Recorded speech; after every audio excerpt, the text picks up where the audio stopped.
Coucou les amis, je suis content de vous retrouver pour ce nouvel épisode d'entraînement commenté. Donc là actuellement je suis aux États-Unis dans l'Indiana. Pour ceux qui me suivent sur le réseau, j'ai apporté un chiot qui m'avait été commandé par un ami qui souhaitait reprendre la compétition. Donc c'était Tepo, je vous le remets ici quand je l'ai amené à la personne, il était super content. Du coup, j'en profite, là, c'est le matin pour nous et on va démarrer l'entraînement dans une petite heure. Donc du coup, j'ai repris une vidéo qui date d'il y a 15 jours. Je ne sais pas quand cette vidéo va sortir, mais c'était à l'occasion d'un chien en blanc en échelon 2 que j'avais fait avec Ragnar au mois de mars au club du Mets-sur-Seine. Et du coup, ma stagiaire Zoé qui m'avait accompagné nous a filmé à ce moment-là. Donc ce que je vous propose, c'est de voir ce que j'ai fait avec le chien, notamment pour parler des raisons pour lesquelles je vais utiliser certaines méthodes, certaines récompenses dans ce cadre-là. Alors quel est le cadre? Donc qui dit chien en blanc dit en fait que je suis dans les conditions d'un concours, public, jury, personne sur le terrain. Et c'est très important pour moi avec Ragnar parce que je le rappelle, Ragnar est né pendant le Covid. Nous, avec, on va dire, en gros 1 an de confinement, nous n'avons vu personne, nous n'avons fait aucun changement de terrain. Donc j'entraînais tout seul avec mon chien. Et comme vous le savez, je me déplace beaucoup ces derniers temps et donc j'entraîne très peu. Et donc pour lui donner de l'expérience, j'essaye de faire des chiens blancs dès que je le peux en France pour justement lui donner cette maturité. L'expérience des chiens blancs est très intéressante parce que pour moi, ça me permet de lui montrer cet environnement et également d'apporter des petites touches de récompense sur des moments clés. Je vais vous en citer un avant que l'on démarre le visionnage de la vidéo et donc du chien blanc que j'ai effectué. Par exemple, l'en avant. Vous savez, en mondiaux, nous avons l'en avant dès l'échelon 1. Donc ça veut dire que très tôt, le chien, nous commençons à le rappeler en concours et donc il ne trouve pas sa récompense au bout du terrain. Et je ne veux pas que le chien prenne tout de suite l'habitude de se dire oh, bah, quand je suis en concours, je sais que j'ai pas de récompense, je fais pas l'en avant. Donc par exemple, ça c'est un point très intéressant. Lorsque j'ai fait ce chien blanc là, j'ai pu mettre mes mises en place avant de rentrer sur le terrain et j'ai essayé d'avoir le même comportement qu'en concours. Bien entendu, j'avais certains petits outils avec moi, une petite chaînette avec une laisse ou une longe, quelques croquettes dans ma poche pour pouvoir le récompenser au moment opportun. Et donc j'avais posé une balle pour mon saut de haie et son boudin de récompense pour l'en avant. Comme ça, comme en concours, il arrive, il ne connaît pas le terrain, il n'a rien vu. Et ce sera donc pour lui la surprise de découvrir les récompenses qui sont là. Ce qui fait que l'animal, dans sa tête, un terrain qu'il ne connaît pas, un environnement de concours, il ne se pose pas la question de se dire est-ce que je vais avoir une récompense ou pas. C'est sûr, il y aura une récompense. C'est ça qui est très intéressant.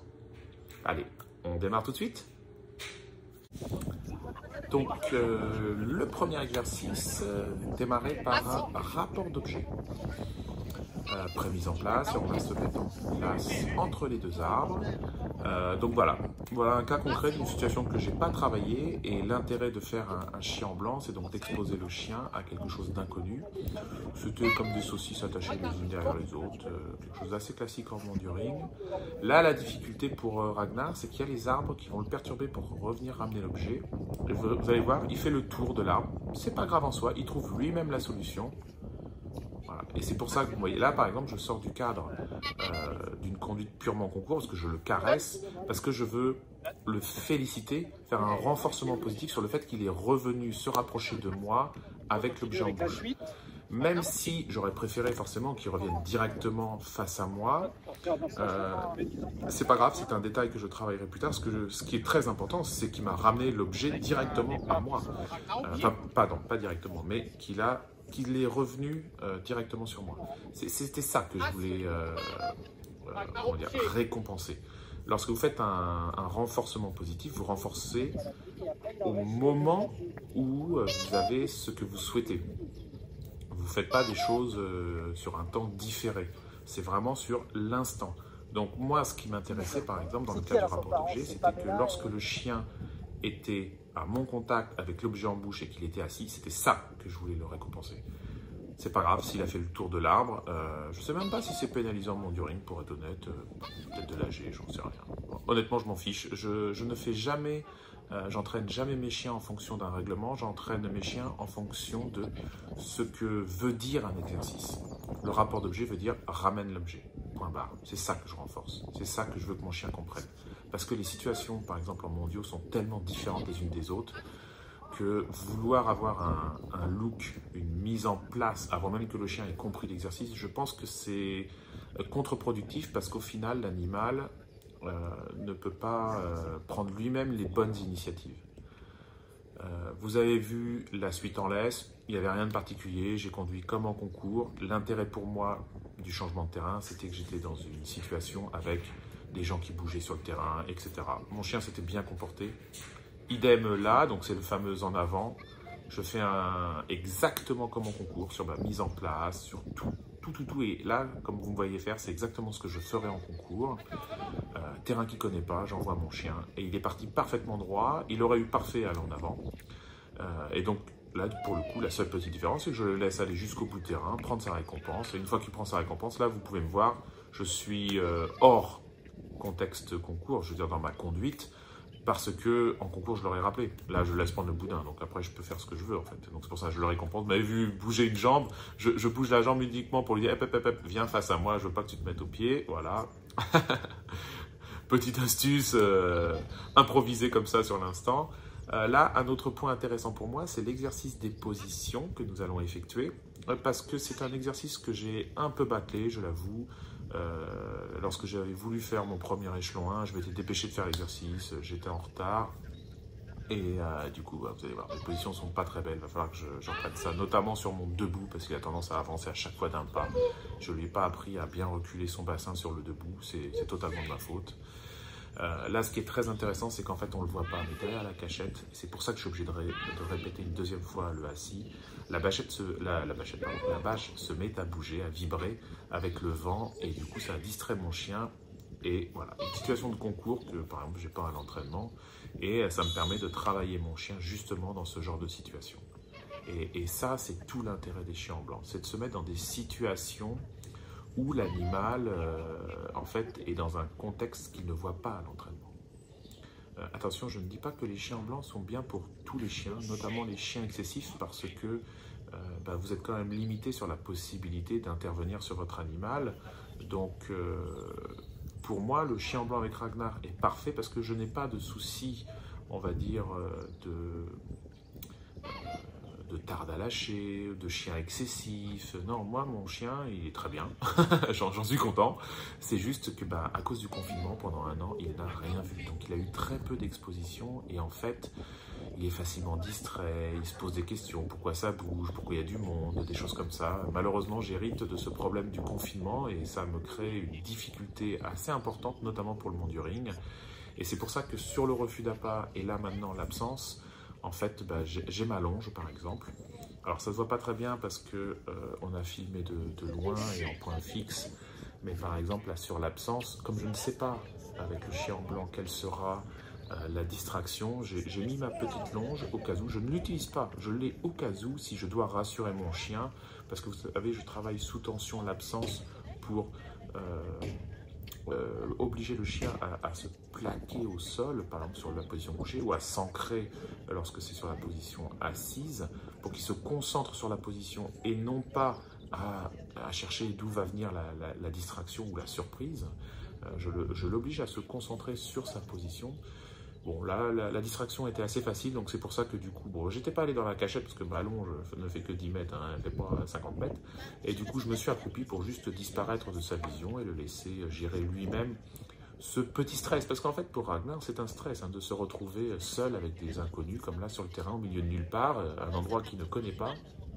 Il faut bien comprendre que toute cette génération de chiens pendant le confinement ont eu d'énormes dégâts psychologiques. Ils n'ont rien vu, ils n'ont pas fait de changement de terrain, ils ont vu très peu d'êtres humains. Donc c'est très très dur après coup de rattraper cela.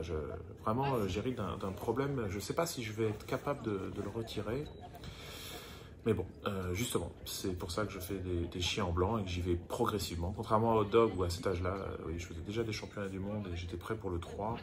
Là, non, là j'avoue que j'en suis loin, mais bon, c'est pas grave, je travaille. Petit bois, exercice très bien effectué par le chien. Vous voyez, là, très belle identification de la part du chien. Et là, j'ai fait une erreur. J'ai pas fait attention, mais j'avais laissé, vous vous rappelez, j'avais positionné ma balle pour aller, je vous l'ai expliqué en introduction. Et le chien, quand il est revenu, il a senti sa balle. Et la balle a la même odeur que son petit bois, puisque ils sont tenus dans ma main. Donc, en fait, le chien, là, il m'a ramené sa balle. Il avait identifié le petit bois, l'avait en bouche, et il l'a déposé pour prendre sa balle. Et bien, vous savez ce que j'ai fait? Rien du tout. J'ai fait comme si de rien n'était, parce que cette situation-là ne serait pas produite en concours. Et mon chien avait bien travaillé. Qu'est-ce qu'on demande au petit bois? Qu'il identifie le bon. Il avait identifié le bon. Il l'avait en bouche. Il revenait vers moi. C'est uniquement parce que j'ai été stupide d'avoir laissé une balle sur le terrain que le chien a ramené sa balle. C'est de ma faute. Donc je n'ai qu'à m'en prendre qu'à moi-même. Tout simplement. Donc je n'ai strictement rien fait. J'ai fait comme s'il avait très bien travaillé. Je sais que ça ne se reproduira pas. Parce que déjà, si je refais un chien en blanc, je ne ferai pas la même erreur. Et de deux, en concours, il n'y aura jamais ma balle. Donc je ne me suis pas posé la question. La palissade, j'avais mis 2,10, impeccable. Et du coup, la haie, maintenant, il n'y a plus la balle. Donc ce que j'ai fait, c'est que je l'ai laissé sauter. J'ai fait mon aller, là j'avais mis un 10, il fait son aller et en fait je lui envoie la balle pour le récompenser. Ce qui fait que le chien se retrouve très très loin, je ne sais pas si vous avez réussi à voir, il se retrouve derrière la cachette. Et du coup je le fixe, balle en bouche, je vais, vous voyez on me voit aller, hop, je reprends la balle et je me remets au saut de haie. Et en fait vous voyez, du coup il est très loin, il est même désaxé, on ne le voit pas sur la vidéo mais il est désaxé. Et là ce que je fais c'est que j'ai utilisé mon bras pour refixer le chien sur la haie pour lui faire comprendre, bah oui, t'es loin, t'es désaxé, comme ça peut arriver en concours, et ben faut que tu sautes la haie. Faut pas que tu reviennes à mon pied, faut pas que tu fasses le tour. Et là, je l'ai très bien récompensé parce qu'au final, le chien s'est super bien comporté. J'étais vraiment très fier de lui. Donc voilà, la partie d'obéissance étant finie, le premier exercice de mordant que nous allons voir, c'est la défense du maître.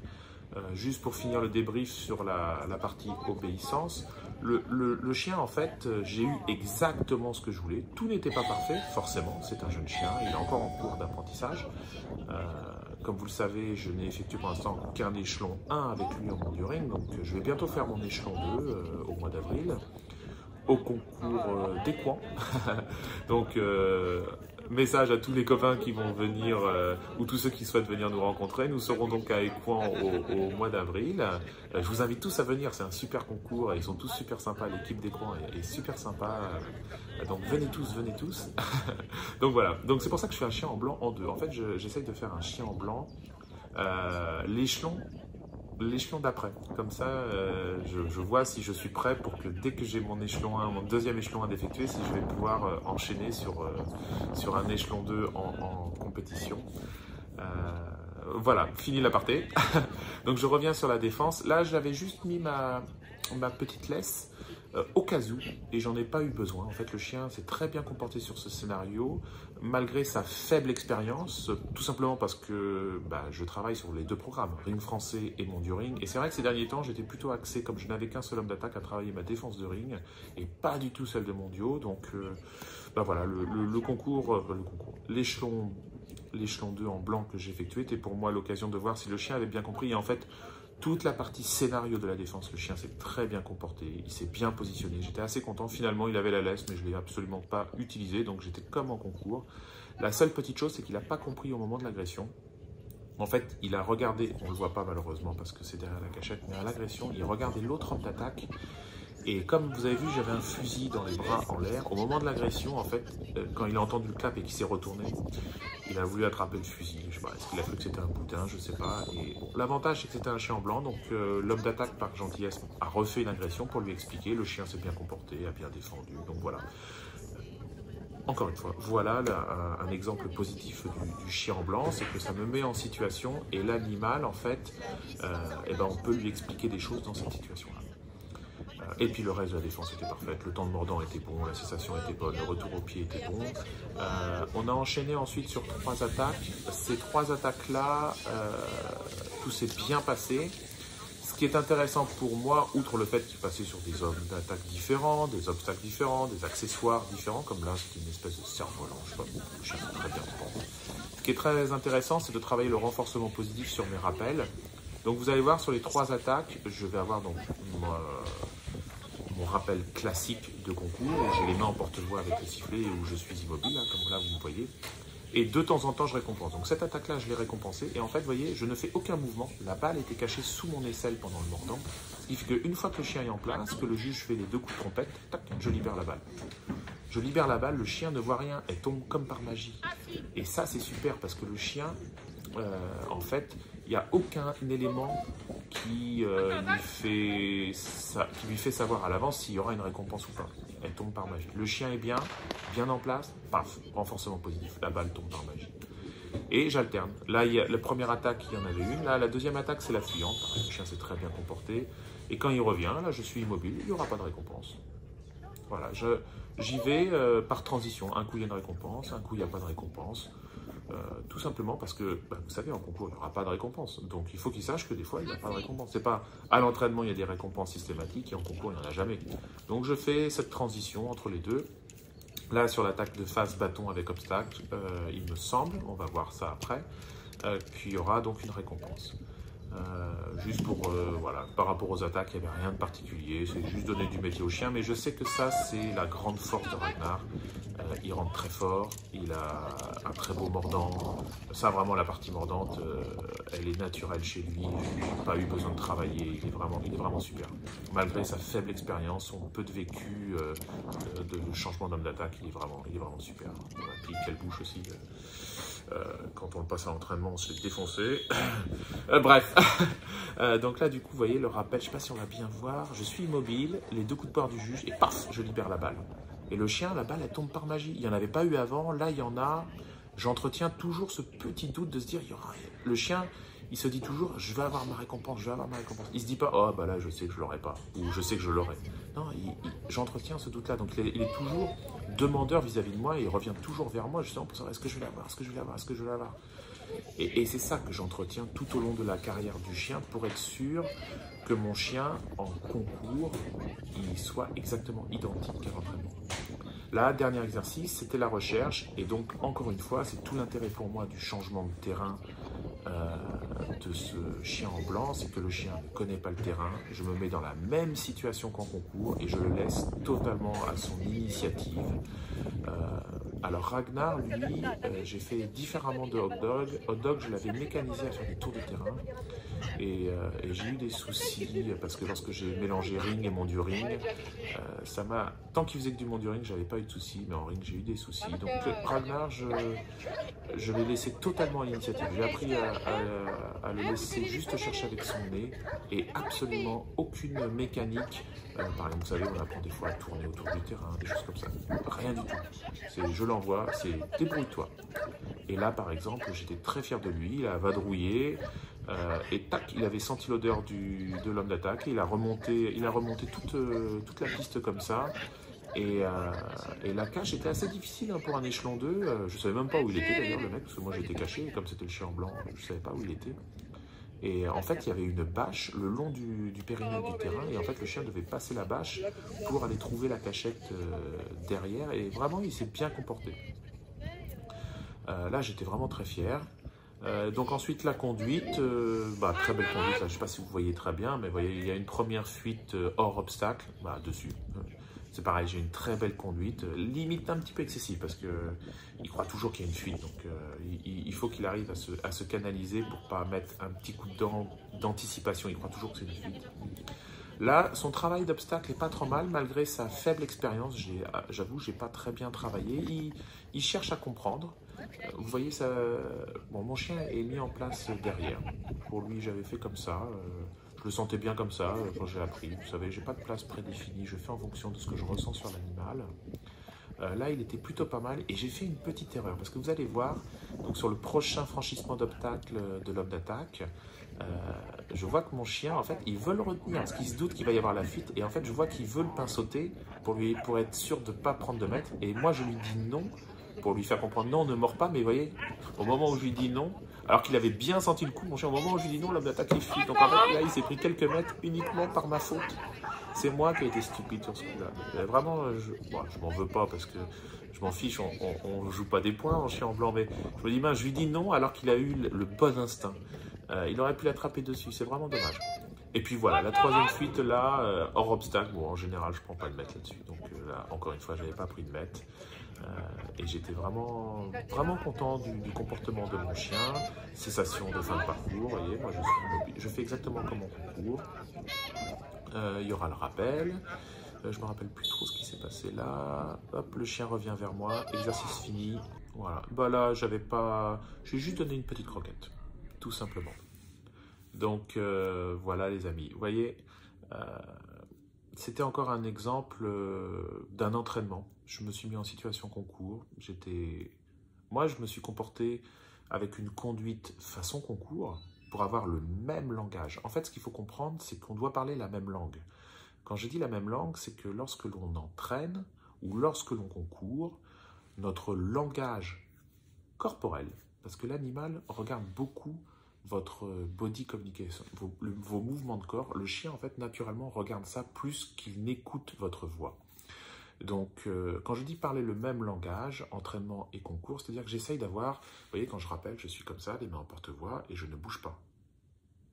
Ou quand j'ai un rappel où je suis droit, j'ai vraiment mon corps, ou lorsque je fais un commandement pour les sauts, mon corps est parfaitement droit. Je ne fais pas de mouvement de tête, je ne fais pas de mouvement de corps, je ne fais rien du tout comme en concours. C'est ça que j'appelle avoir le même langage. Imaginez-vous, vous devez partir dans un pays, je ne sais pas, allez, je vais en citer un, la Chine, mais vous apprenez l'allemand. Vous apprenez l'allemand et vous allez en Chine. Qu'est-ce que vous allez faire avec votre allemand? Vous n'allez pas pouvoir parler avec des Chinois. Il faut que vous appreniez le chinois. Et bien, c'est la même chose. Pourquoi à l'entraînement, vous apprenez l'allemand à votre chien, alors que quand vous concourez, vous allez parler chinois? C'est exactement le même principe. Parler le même langage entre l'entraînement et le concours.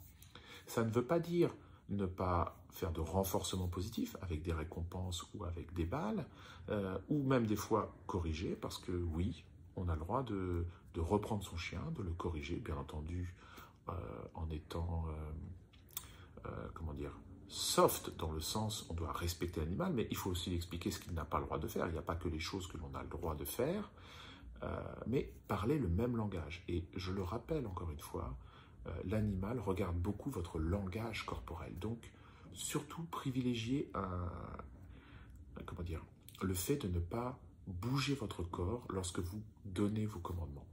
Ou lorsque vous récompensez votre chien. C'est vraiment très très important. C'est un point clé qui permet d'avoir un chien qui se comporte exactement en concours comme à l'entraînement, parce que vous aurez le même langage corporel. Et donc votre chien, il ne se posera pas de questions, il ne sera pas surpris par le fait que, tiens, aujourd'hui, mon maître, il ne bouge pas. Qu'est-ce que ça veut dire? Qu'est-ce qui se passe? Vous comprenez? Voilà, j'espère que cette vidéo vous aura intéressé et vous apportera quelques petites idées pour vos propres entraînements. Encore une fois, je vous remercie du fond du cœur de tout l'intérêt que vous portez au sujet que j'essaye de vous montrer.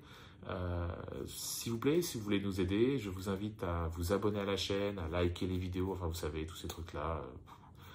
Ça me passe un petit peu au-dessus, mais je pense que on essaye d'apporter une image positive de nos sports, que la société actuelle, que l'environnement actuel est assez délicat pour nos sports, et il faut essayer de montrer une image positive.